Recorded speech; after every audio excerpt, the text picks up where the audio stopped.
Hey there, nerds. Jimmy Bonquist here with a little drive time. First off, OH, national champs, you betcha. So I wanted to talk a little bit about Game of Thrones. Now, my buddy Cubby over at Nerd Locker and I have been talking a little bit. Cubby is the premier nerd as far as Game of Thrones goes. He's read the books several times and is obviously watching the TV show. And one of the things I'm having a problem with this year is, hear me out, they've departed from the books. Now, they've done that in the past, but this year they've really just gone out away from what the books have given as source material. And you might be thinking, well, they're not sticking to the source material, that's awful. No, that's not what I'm saying. I'm actually happy they're doing that because book 4 in this series is so boring. It was hard to get through after the first 3 that you just whiz right through, and it's an amazing story. 3 is so slow, it's almost painful. And I had been curious, how are they going to do that? How are they going to deal with this season with book 4? Well, they kind of are matching up book 4 and 5, and even some of the events still in 3, and they're even going off record, completely out left field. And by that I mean, one of the biggest examples, and I'm sure everybody's heard this by now, is Sansa Stark marrying Ramsay Bolton. That does not happen in the book. The closest it comes to is Arya's little childhood friend is pawned off as if she was Arya to marry Ramsay. And in that story, the only one who sort of knows the truth is Theon Reek, because he knows Arya. Now, I honestly don't remember, or don't know if they developed this, if the Boltons sort of played it off like, we know it's not Arya, but it doesn't matter, because I mean, they are Northmen, so they should know Arya. But yeah, it seemed to be that Theon was the only one that really knew. Now, obviously, in this story, Arya is still being trained, and it's Sansa who is marrying Ramsay Bolton, which is interesting because then it also brings Brienne and Podrick and their story, where they were gallivanting all over the place in the books trying to track down Arya and Sansa if they ran into her, but they're really focusing on Arya because, and that was a major twist in the last season that I thought could have gone either way, but Brienne in the TV show defeated the Hound, and the Hound died. That did not happen in the books. So as she's trying to find Arya, there's still rumors that the Hound is alive and well, still raising hell. And in fact, it's just more of the marauders from the Lannisters when they were, warring and sending out war parties. It's that they are wearing the Hound's armor to make it appear as if he's still alive.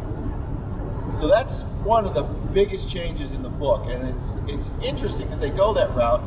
And one of the reasons why I wanted to bring it up is the ending to this past week's episode, where Ramsay marries Sansa and then consummates the marriage. I thought that was just poor writing. It's basically Ramsay raped Sansa, his wife, made Theon Reek watch it, and I thought the writing got extremely lazy. I thought it was a poor choice of scenery, and you can't even go back and say, well, that's how they did it in the books. No, they did not.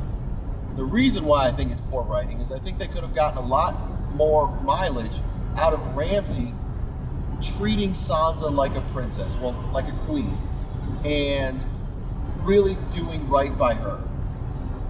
And then going back to the wannabe wife, handmaiden, and treating her like crap still.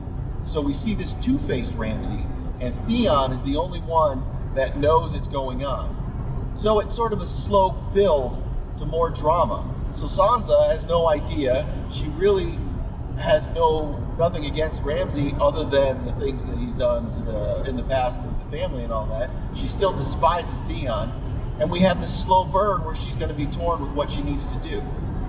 In this one, no, it's just like, okay, well, I hate Ramsay, I'm going to kill him, blah, blah, blah. It's like lazy writing. Just lazy writing. I was very disappointed. I think they just really degraded Sansa's character, and I did not like it at all. I was very disappointed, and that takes us to the whole season. I've just been disappointed. It's been very, very lacking. The writing's been poor. It's been very slow, not really building to anything. And I'm sure they're going to have the second to last episode. They're going to have some big battle, what have you, and it's just, I don't know. I'm very disappointed. And it goes back to earlier in the season where we had the King of the Wildlings and Jon Snow. In the books, they just play this off amazingly, where the King of the Wildlings refuses to give in, and they're going to burn him at the stake, essentially, as an example to the other Wildlings. And that happened in the show, but not to the extent that it happened in the book. In the show, I felt like they were just punishing him by killing him. In the book, they were using him as an example to get the Wildlings on their side. And when I say they, it was Baratheon, Stannis Baratheon. So and it also played more to the Red Witch and her need to kill kings, which again didn't come up. We sort of have lost that storyline with her lust of having something to do with killing a king. So I'm really disappointed so far by this season. I think it's slow.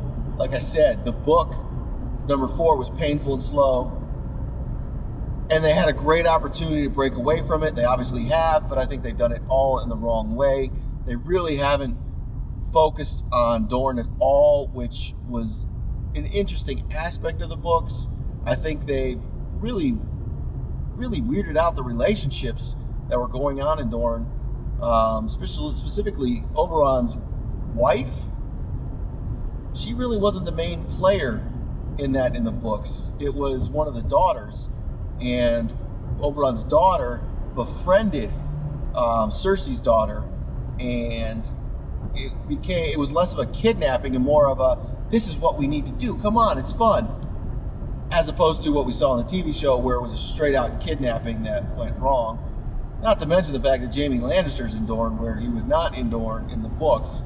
In the books, he was basically just trying to distance himself from Cersei and reclaim, I guess, put down any more of the rebellions that were going on and to assert themselves even though Tywin was dead.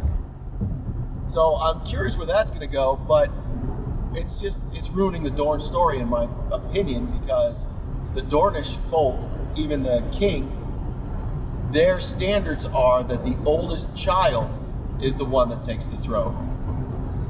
The rest of the realm seems to work off the idea that it's the oldest male. So Dorne, Oberon's daughter, is trying to overtake the Lannisters by saying Cersei's daughter, who is to wed the Dornish prince, she's the one that should be on the throne. Thus, it would make a Dornish king as the Game of Thrones, the king who would sit on the Iron Throne. So, a lot of intrigue in the book. I don't think it translates well to the TV show. I just don't think they're writing it as well as it needs to be written. It's great source material, and I think they're going the wrong way. I'm very curious to hear what other people say. I know I've talked it over with Cubby a little bit. I think I'm a little harsher than Cubby feels, but let me know what you guys think in the comments below.